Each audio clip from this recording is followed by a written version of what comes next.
Uh, okay. Uh, Vivarium. So what is a vivarium? A vivarium is an area usually enclosed for keeping and raising animals or plants for observation or research. Often, a portion of the ecosystem for a particular species is stimulated on a smaller We are scale. choosing to do an open terrarium. So open terrarium is one of the category of vivarium. So why we choose an open terrarium? One of the main reason is that we can easily access to our terrarium. For example, when we want to add something into our terrarium or change the design of the terrarium, we can just do it easily, right? So plus when it is very easy to do the maintenance, such as pruning or watering our terrarium. So rather than watering it on schedule, uh, terrarium doesn't have a regular water cycle. So we can just touch the surface of the soil, and when we feel we need to water our terrarium, we just water it easily.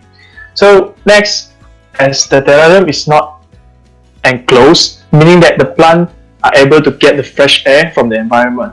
So open terrarium is very well ventilated, meaning that they will not have much of condensation or fogging up, So if the terrarium is fogged up, some of the view might be clouded by the fog within the enclosed terrarium. So choose open terrarium is that there will no fogging up happen.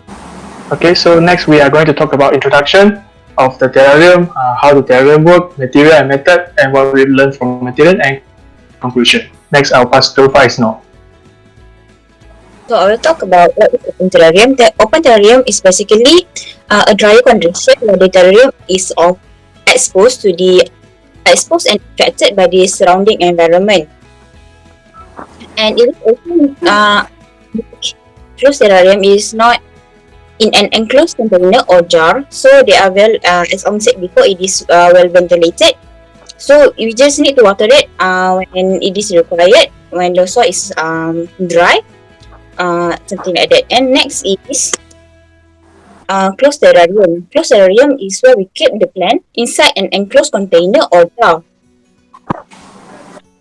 There are two main cycles happen inside the closed terrarium, which are first the evaporation and second is condensation. The evaporation will happen no matter the condition of the surrounding area, so it can happen inside the terrarium itself. So the water from the soil will evaporate and the condensation will happen. So water droplets or vapor will to the walls of the container and jar, and then water droplets will slowly remotion the soil. So that is when the roots will take the water. So basically, the water will evaporate, then will turn to water droplets and remotion, and the plant can grow. So we don't need to water the plant inside the closed terrarium. Okay, so next I will present about the materials and methods. So there are several materials and methods to make this terrarium. So it will be shown in a video. Without further ado, let's watch this video together.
For the first layer, we put some rocks and then cover it with cocoa peat.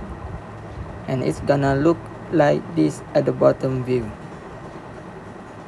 After that, for the next layer, we put some soil that we get and make sure to cover all the surface of the cocoa peat layer. Then we put beautiful and fresh succulent plant and place it in the middle and cover the soil layer with sea sand. We also put some other succulent plant that we buy from the horticulture. Make sure the plant not too deep. Next, put another layer on the sea sand with soil again. And make sure to cover all the surface of the sea sand. And watch out for the plants. After that, put the sawdust around and place the cute miniature inside the bowl. Finally, for the last layer, we put some color stone and spread evenly.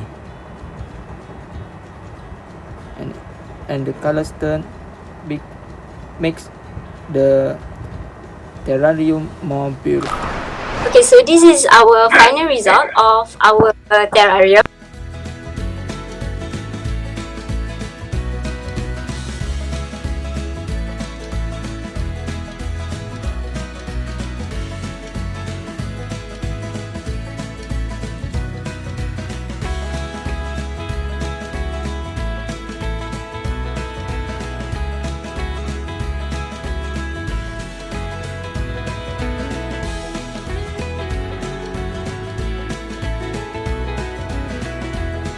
So this is the final result of our terrarium.